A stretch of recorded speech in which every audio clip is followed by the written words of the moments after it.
Good evening, my name is Affair. I'm on Alarmcopters and the first server of Joyous Win. Generously, Alarmcopters plumped out for a nice brand new server. Thank you very much, man. That's alright, I don't mind. Yep, so now we get to do all the maps that, you know, nobody else ever does in their right mind. And we get to play stupid stuff like Hoodoo, Mountain Lab, Thunder Mountain, and there's probably some other ones we've forgotten along the line, but should be awesome. Except 2-4. We don't do 2-fort. We do not do 2-fort, but yeah.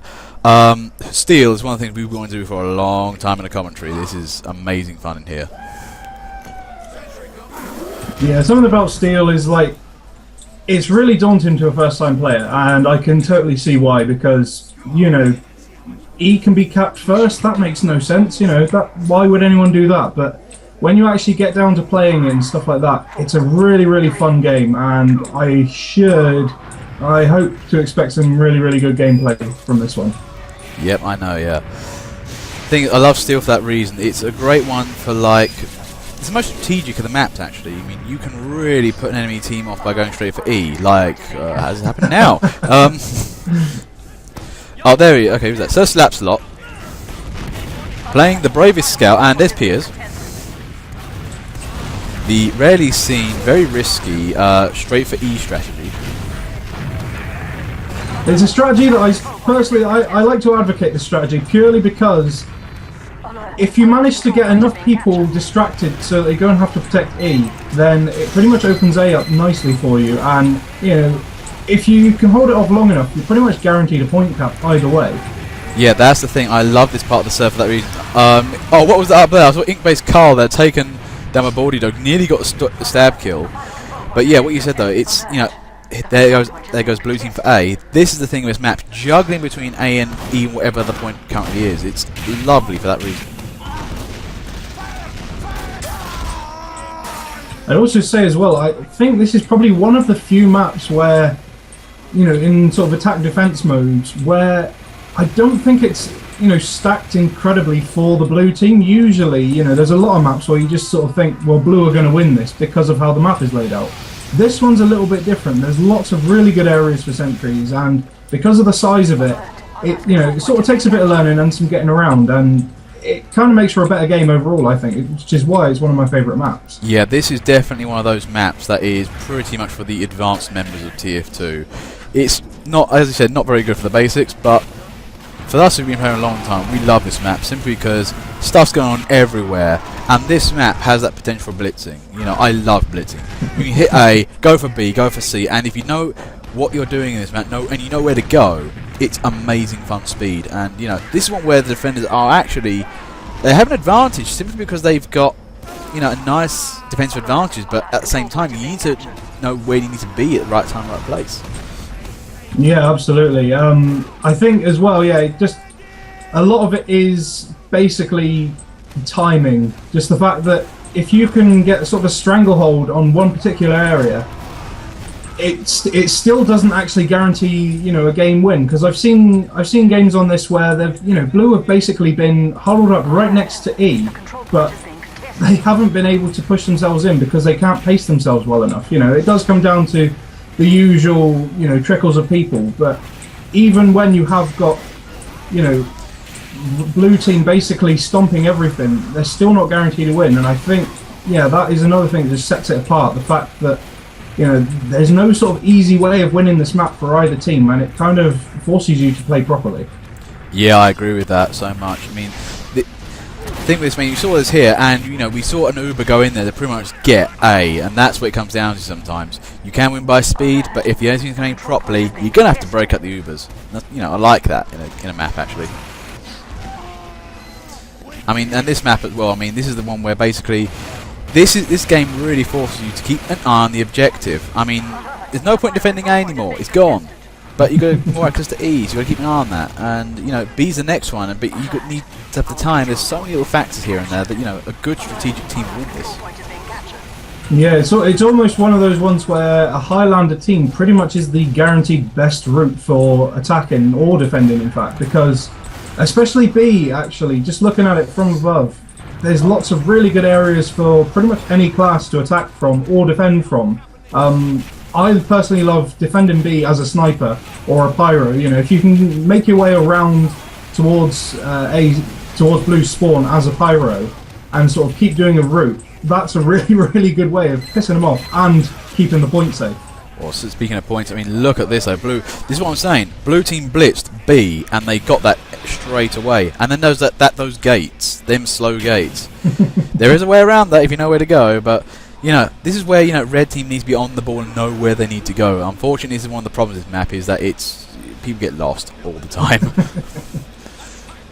But look at this though. I mean, UV Davey there. I'm medic, but I'm going to start capping. Uh-oh, in Kerouac they got rumbled. Unfortunately, he was the only other person on the point and not capping at the same time, which was a bit of a giveaway. But look at this team. They're just capping this straight. Where is red? They've not really made an appearance. Blue are blitzing this now. It's max 10 minutes. The only thing I can assume, I mean, I'm not sure where most of red are. The only thing I can assume is that they might be fortifying somewhere. But to try and find that fortification is going to be tricky because, yeah, it is a big map. It is a complex map. Yeah, then the thing with D though, D for me is one of those tricky. Oh, look at this! Look at the Uber. But however, that went sour. That went sour as an Uber. Yeah, okay, there's the aforementioned fortification. That's pretty much where most of red were.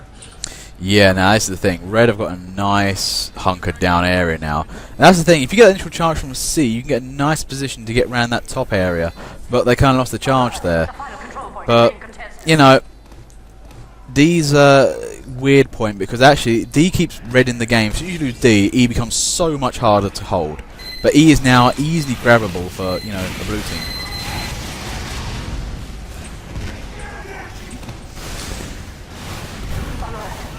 But yeah, I'm looking at this game. I think blue are looking like the favourites for the time being. Although their rampage has stopped a bit.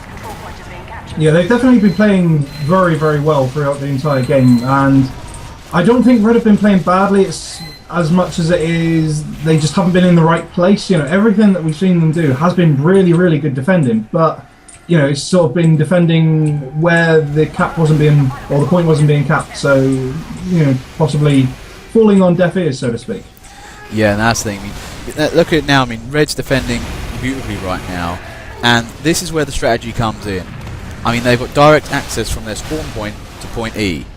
Now, if you know the map, that gets closed off when you take the point D. And the other thing is actually, blue needs to start developing a sentry defense somewhere. You know, they need to get teleporters in. This is one of those maps that really does require good aggro energy. I mean, a master aggro energy can really make a blue team fly in this map.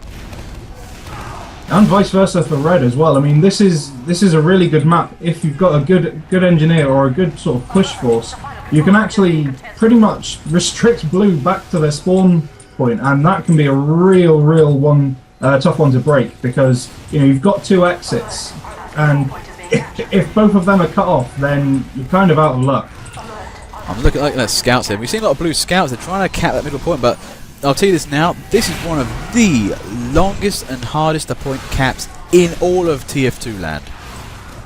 Yeah, absolutely. I mean, it does speed up a tad when, you know, all the other points are capped, and, you know, that's obviously the incentive for capping the rest of the points, but, you know, it's still a very, very slow end cap, and, you know, when you compare it to something like Dust Bowl, you know, it's kind of refreshing in a way because it means that the blue team isn't home free as soon as they put their toe on the point. Yep, that's it. I mean, this is the opposite. This is where basically the last point is the big slog. It's not an easy cap like most of the other ones. But what I'm looking at the game at the moment, red are defending beautifully. They're actually doing the thing I like most in the red team, which is counter-attacking. You know, we're seeing people going in here. We're seeing a lot of good guys. Skullboy, I saw Shaggy just take out a bunch of fools coming from point D. You know, we're seeing a lot of good stuff from this red team. And blue team, they took point B, point C, and then they kind of lost it. Oh, unlucky. There's a saps a lot. Just didn't see the sentry. Got knocked off the side. Oh dear. Yeah, that sort of general area for sentries there. That's kind of a classic one. Many times when I've been on blue, that's been one that's really screwed me over. Yeah, no, that is the classic sentry location. It's high up, in range. Build a sentry here. Yeah, do that. This is where blue've got to break him in hard. But this is the thing I've not seen yet. I haven't seen the Uber engineer placement. Oh, it died. There was an Uber there somewhere, but it just kind of fell off the side. And Pit, oh, nice work from Pit there. Take it out long range, that's the way you do it. Yeah, basically proving again that, you know, while you may think that a sentry is tricky, there's pretty much no point on any map in the game, or any standard map at least, where a sentry can't be taken down out of its range. You know, that's kind of the whole point of well-made TF2 maps, that, you know, sentries aren't in invincible positions. Oh, there goes John from Sweden. Baldy Dog, they're counter-attacking blue. We've certainly seen more Ubers from red now. This is dangerous as all hell. I mean, you don't really see red go on the offensive so much. We've seen like a couple of blue Ubers, but they've not really been particularly successful. Yeah, the problem is, you know, with the sentry and everything, and, you know, the amount of pyros that we're seeing about as well, that last point is very, very precarious. You know, it's pretty much, you know, guaranteed someone is going to get pushed off or killed before they get pushed off. Oh, well, John from Sweden there, a bit of insurance fraud. Didn't know Pierce was actually a spy while healing him. Always funny. Oh, there's Piers. Okay, he's going for the, oh, no. Yeah, no, that's the thing. See what Piers is trying to do. He's trying to get at Batman Y'all's stuff. But, yeah, that's going to require a full attack. You can't really just one-man that. You're going to have to take, if you take point D for a blue team, that is going to really hamper the enemy team. And right now, they're running out of time, so they're going to really need it. Yeah, I mean, they've still got plenty of time to attack, but, yeah, I mean, as it is with D, it's kind of just really nicely done in that E, I think, have kind of, or Blue, I think, have tried to force themselves to go for the final point because they're sort of getting short on time, and, you know, D's basically been defended very, very nicely and efficiently as it could have been, I think. You know, Blue haven't really been able to muster up a really good attack since the first one. No, yeah, it's just the thing, they're just not being able to get in the right places. Speaking of right places, I mean, here's Skullboy, playing undercover heavy. He's playing to attack from unknown location. Yeah, I mean, he is staying in the game here. I mean, if he can actually keep this up, this would be amazing as hell. I don't know how useful it's going to be, but... Oh wait, there's a sentry. I better take that down. Yeah, he is credit to team. But yeah, okay, so what is happening with Blue now? They need... they got to get something going here. I mean, do Blue even know that you can get to point D from A? That's the other thing. The other thing I'd say problem with this map is it's quite advanced. You need to know what happens when you take each of the caps. Yeah, it is one of those tricky ones, and I tend to find actually the A to D area kind of gets ignored by both teams. You know, it would be a great area to put a sentry up for red team. It kind of hampers everything by way of attacking D or E. But then, you know, on the flip side, Blue don't use it enough to warrant it, perhaps. So I don't know. I quite like using this area, especially for getting to D. It's pretty much the fastest way. Oh yeah, that particular... I love being in this particular little niche area. If you can kind of put a sentry up in that little main room, keep an eye on what's coming from behind you and what's coming in front of you, and then your guys can attack point E from one side and then get the point D from the other. And it's great, so your team can actually kind of get from both sides at once. And the other one is the B to C, which is the more used one, but because you can't get to D, that's a real problem. Yeah, that area... Oh yeah, I'm not a big fan of C in general, to be honest. It's a very, very difficult point to just play, I think, for both sides of the game, especially for attacking. I'd say that C is probably, aside from E, the hardest point to attack, because there's so many places where red engies can put sentries up, and, you know, when you are attacking it, you're pretty much at a height disadvantage until you actually get on the point, and by then, you know, a demo man may have gotten there, or a heavy, or anything like that. Yep. That's the thing. I do think C by D kind of holds its value towards later game. I mean, towards the start of the game, it's absolutely useless. But I mean, Duke Depuce, they're trying to come from behind. They're going for D now again. I mean, this red team, to be fair, have been defending magnificently. They've just been where they need to be every time. But this is the thing with Blue, that they've not really managed to kind of get a coherent attack going. They've kind of been short-handed everywhere. Yeah, and as it is now as well, you know, a minute left. Very rarely do you see a game of Steel go down to this sort of time and, you know, have the blue team actually win it. Yep, good old-fashioned pub push. I'm not sure what's going to happen here. And that sentry's gone up again. Yeah, Waterloo's trying really hard to make that sentry work. And Wolfman gets... Oh, here goes D for ×3 on the cap. Can they take this? Are we going to see some extension? And there's the Uber. It's not actually capping, but it's doing something.